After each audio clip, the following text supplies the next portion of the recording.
এই প্ৰশ্নটোত 6 to the power 8 divided by 6 to the power 6 equal √x তেতিয়াহ'লে আমি এক্সৰ মানটো উলিয়াব লাগে।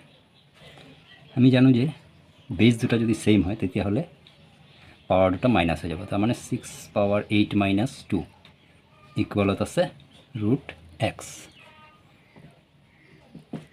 6 পাৱাৰ 8 মাইনাছ 2 কিমান, সৰি 8 মাইনাছ 2 নহয়, 8 মাইনাছ 6 হ'ব, 8 মাইনাছ 6 হৈ যাব 2 equal √x। 6 square 36 equal √x।